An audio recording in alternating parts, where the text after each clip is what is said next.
ఇక డీటెయిల్స్ చూస్తే తెలంగాణలో సంచలనమైన ఫోన్ ట్యాపింగ్ కేసు రోజుకు మలుపు తిరుగుతుంది. రేవంత్ రెడ్డితో పాటు పలువురు ప్రతిపక్ష నేతలు, ప్రముఖులు, రియల్ ఎస్టేట్ వ్యాపారులపై నిఘా పెట్టారని, వాళ్ల ఫోన్లను ట్యాప్ చేశారని ఆరోపణలు వస్తున్నాయి. ఇక ఈ కేసులో ఇప్పటికే సీనియర్ అధికారులను అదుపులోకి తీసుకుని విచారిస్తున్నారు పోలీసులు. ఇక ఈ కేసులో తాజాగా మరో పేరు తెరపైకి వచ్చింది. స్పెషల్ ఇంటెలిజెన్స్ బ్యూరోలో పనిచేసిన మరో సీనియర్ అధికారి దయాకర్ రెడ్డి పేరు తెరపైకి వచ్చింది.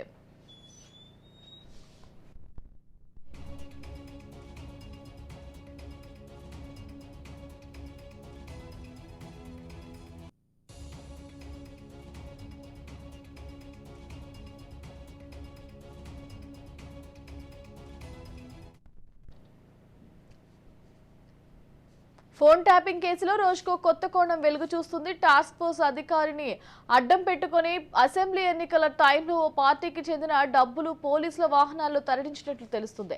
టాస్క్ ఫోర్స్ వాహనాలను తనిఖీ చేయరనే ఉద్దేశంతో కొందరు కీలక నేతలు డబ్బును తరలించినట్లు వార్తలు వస్తున్నాయి.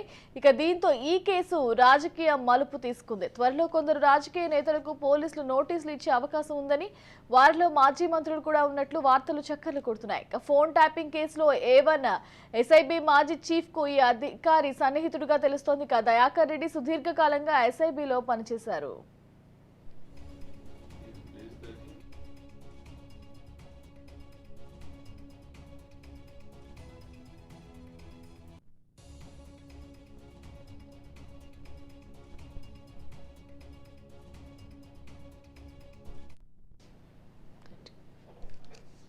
ఓవరాల్ ఇదే అంశానికి సంబంధించి మరింత సమాచారం మా ఇన్పుట్ ఎడిటర్ కోటిరెడ్డి అందిస్తారు.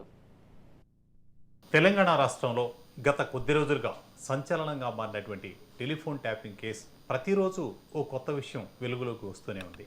గత కొద్ది రోజులుగా జరుగుతున్నటువంటి విచారణలో వస్తున్నటువంటి కోణాలు విభిన్నంగా ఉంటున్నాయి. ఇప్పటి వరకు అధికారుల వైపు మాత్రమే ఇందులో కీలకమైనటువంటి పాత్రధారులుగా కనిపించినటువంటి తీరు నుంచి అసలు సూత్రధారుల వైపు ప్రస్తుతం ఈ పరిశోధన, ఈ ఇన్వెస్టిగేషన్ మొత్తం కూడా ముందుకు వెళ్తుంది అనేటువంటి అభిప్రాయం కలుగుతోంది. ప్రధానంగా మెయిన్ సూత్రధారిగా ఉన్నటువంటి ప్రభాకర్ రావు కూడా ఇప్పటికే తన దేశం దాటి వెళ్ళిపోయాడనేది ప్రభుత్వం అలాగే పోలీసు అధికారులు నిర్ధారణకు రావడం, లుకౌట్ నోటీసులు జారీ చేయడం జరిగింది. ఇక ఇంటర్పోల్ సాయం తీసుకుని దీన్ని మళ్ళీ తీవ్రస్థాయికి వెళ్లే ముందే ప్రభాకర్ రావు కూడా లొంగిపోతాడు, తిరిగి వస్తాడు, ఇండియాకు వస్తున్నారు అనేటువంటి వార్తలు వెలువడుతున్నాయి ఒకవైపు నుంచి. మరోవైపు నుంచి ఇప్పటికే పోలీసుల అదుపులో ఉన్నటువంటి భుజంగరావు కానీ అలాగే తిరుపతన్న వీళ్ళు కొంత కీలకమైనటువంటి సమాచారం ఇచ్చారు. ప్రణీత్ రావు విచారణ దాదాపు పూర్తయిపోయింది.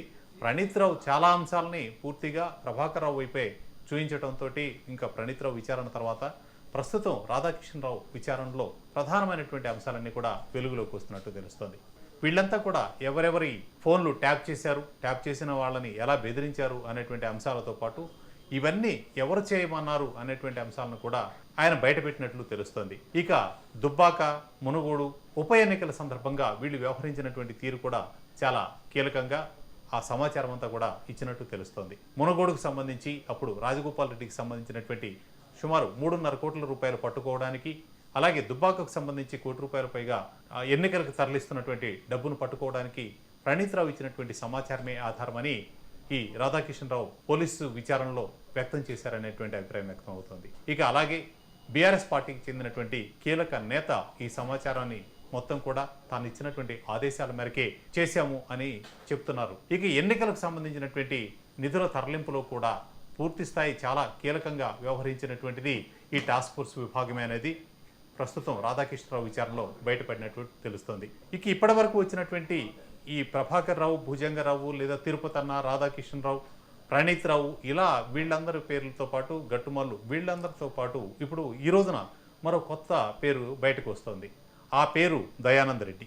ఈయన ఈ ప్రభాకర్ రావుకి అత్యంత సన్నిహితంగా మెలిగినటువంటి వ్యక్తి, ప్రభాకర్ రావు ఆదేశాలన్నింటినీ అన్ని విభాగాలకు చేరవేసిన వ్యక్తి, అలాగే ఆయనకు సంబంధించినటువంటి ఆర్థిక లావాదేవీలను కూడా చూశారు అనేటువంటి పేరు వస్తుంది. ఈ దయానంద రెడ్డి ఎవరు, ఎప్పుడు అంటే డిపార్ట్మెంట్కి సంబంధించినప్పటికీ ఈయన చేసినటువంటి యాక్టివిటీస్ పైన కూడా ఇప్పుడు ఇన్వెస్టిగేషన్ మళ్ళీ సాగేటువంటి పరిస్థితి కనిపిస్తుంది. మొత్తంగా అంటే అంతులేని ఇదేదో కొండవీటి చాంతాడులాగా రోజుకొక కొత్త పేరు వస్తూ ఉంది. ఇప్పటి వరకు కూడా అధికారుల చుట్టూనే తిరుగుతూ వస్తుంది. ఈ పాత్రలన్నింటిలో కూడా కీలకంగా వ్యవహరించినటువంటిది ప్రభుత్వంలో ఉన్నటువంటి పెద్దలైనప్పటికీ కూడా వాళ్ళ పేర్లు చెప్పినా ఇప్పటి వరకు అయితే ఆ రిపోర్టుకు సంబంధించినటువంటి అంశాలు ఇంకా పూర్తిగా వెలుగులోకి రాలేదు. అయితే ప్రధానంగా ఇద్దరు మాజీ మంత్రులు, ఒక కీ రోల్లో ఉన్నటువంటి ఒక అతిపెద్ద నేత ఇందులో ముఖ్యమైనటువంటి పాత్ర పోషించారు అనేటువంటి అభిప్రాయం కూడా వ్యక్తమవుతుంది. ఇక మరోవైపు నుంచి బాధితులు కూడా క్రమంగా ప్రతిరోజు పెరుగుతూ వస్తున్నారు. ఇప్పటికే చాలామంది దీనికి సంబంధించినటువంటి ఫిర్యాదులు ఇచ్చారు. రఘునందన్ రావు దగ్గర నుంచి రఘునందన్ రావు, అలాగే శ్రీనివాస్ రెడ్డి, శ్రీధర్ రావు, ఈ రోజున మహేందర్ రెడ్డి కూడా దీనికి సంబంధించినటువంటి ఫిర్యాదులు చేయడం అనేది మనకు కనిపిస్తూ ఉంది. అంటే వీరంతా కూడా బాధితులు ఒక్కొక్కరుగా ధైర్యంగా ముందుకు రావడానికి వరుసగా బాట వేసినట్లు అవుతోంది.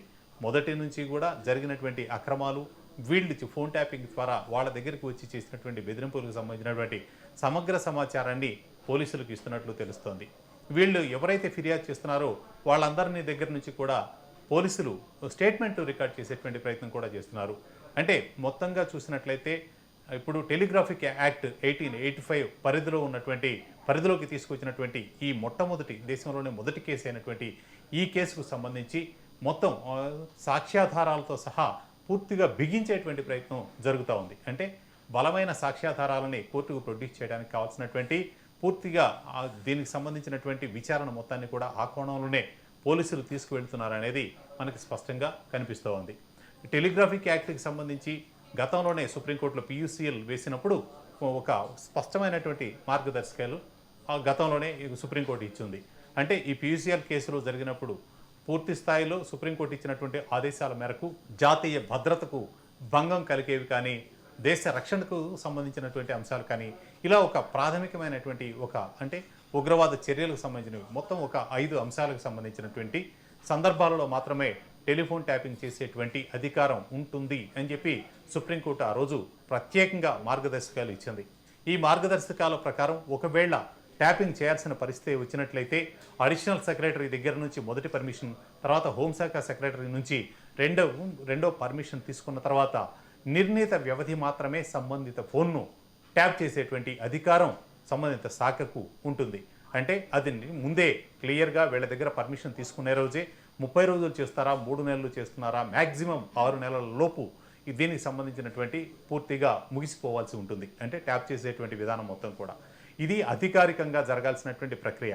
కానీ దీనికి భిన్నంగా రాష్ట్రంలో ఉన్నటువంటి అందరు ప్రముఖుల్ని, అందరూ రాజకీయ నాయకుల్ని ఇందులో ఇన్వాల్వ్ చేసేసి ప్రతి ఒక్కరి ఫోన్ని ట్యాప్ చేయడమే కాకుండా రకరకాల అక్రమాలకు పాల్పడి 100 కోట్ల రూపాయలు భయంకరంగా బెదిరింపులకు పాల్పడి కిడ్నాపర్ల తరహాలో వాళ్ళని బెదిరించి వసూలు చేసినటువంటి తీరు ఇప్పుడు ప్రత్యేకంగా చర్చనీయాంశంగా మారుతూ వస్తుంది. సో మరోవైపు నుంచి కొన్ని అంటే గత ప్రభుత్వంలో ఉన్నటువంటి పెద్దల నుంచి వస్తున్నటువంటి మాటలు విని ప్రస్తుత ప్రభుత్వంలో ఉన్నటువంటి అధికారంలో ఉన్నటువంటి పార్టీ ముఖ్యమంత్రి కూడా దీనిపైన చాలా తీవ్రమైనటువంటి వ్యాఖ్యలు చేశారు. మొత్తంగా అంటే ఎవరైనా సరే నేరానికి పాల్పడిన వ్యక్తులు చెంచల్గూడకి పంపిస్తాము అనేటువంటి ఒక హెచ్చరికను కూడా చేశారు.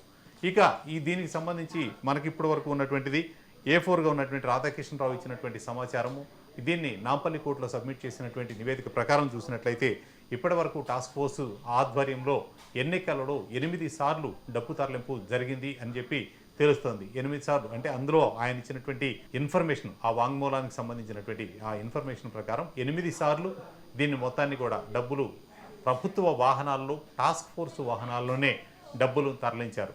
వాస్తవంగా ఎన్నికల సమయంలో ఎక్కడైనా అక్రమంగా తరలిస్తూ ఉంటే పట్టుకోవాల్సినటువంటి పోలీసు యంత్రాంగం ఆ పని మానేసి ఈ అక్రమంగా తరలింపులకి ప్రభుత్వ వాహనాలనే వాడి ప్రభుత్వ సిబ్బంది, పోలీసు యంత్రాంగమే ఈ పని చేశారు. అది దాదాపు 8 సార్లు చేశారు అని తెలుస్తుంది. అలాగే 2018 దుబ్బాక మునుగోడు బై ఎలక్షన్స్తో పాటు 23 ఎన్నికలు కూడా బీఆర్ఎస్ పార్టీకి సంబంధించినటువంటి డబ్బులన్నీ కూడా ఈ వాహనాల ద్వారానే పూర్తి స్థాయిలో అన్ని నియోజకవర్గాలకు సంబంధిత నాయకులకు చేరవేశారని తెలుస్తుంది. అయితే ఇక్కడ కీలకమైనటువంటి అంశం ఇప్పుడు ప్రస్తుతం విచారణలో ఉన్నటువంటి అంశం, వీరు ఎక్కడి నుంచి ఎక్కడికి చేరవేశారు, మొత్తం ఎంత నగదు చేరవేశారు, ఇక్కడ ఆ నగదును ఎవరి దగ్గర నుంచి సేకరించారు, ఈ నగదు ఎవరికి అప్పగించారు అనేటువంటి కోణాన్ని కూడా ప్రస్తుతం పరిశోధనలో ఉంది. దీనికి సంబంధించినటువంటి వివరాలు కూడా పోలీసులు ఇప్పటికిప్పుడు వెల్లడించకపోయినప్పటికీ కూడా ఈ అంశాలు కూడా క్రమంగా బయటకు వచ్చేటువంటి అవకాశం కనిపిస్తోంది. టాస్క్ ఫోర్సు టీంకు వాహనాలు సమకూర్చినటువంటి వ్యక్తిగా ఈ రాధాకృష్ణరావు క్రియాశీలంగా వ్యవహరించారు.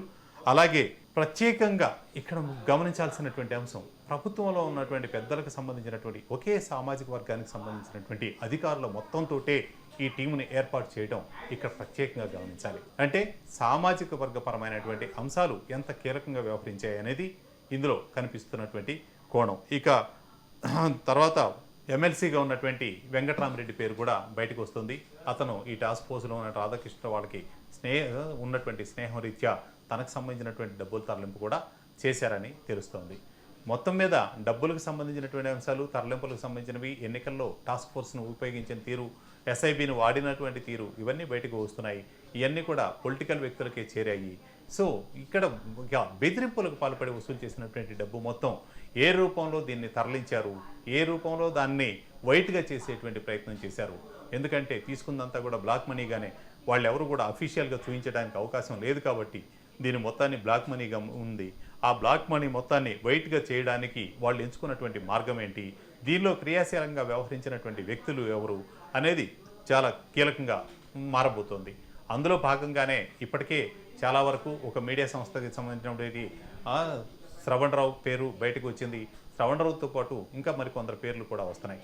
అయితే ఇంత పెద్ద వ్యవహారం సంబంధించి అప్పుడు డీజీపీలుగా వ్యవహరించినటువంటి వ్యక్తులకు తెలియదా అనేది కూడా ఇప్పుడు ప్రధానమైనటువంటి ప్రశ్నగా ఉదయిస్తోంది.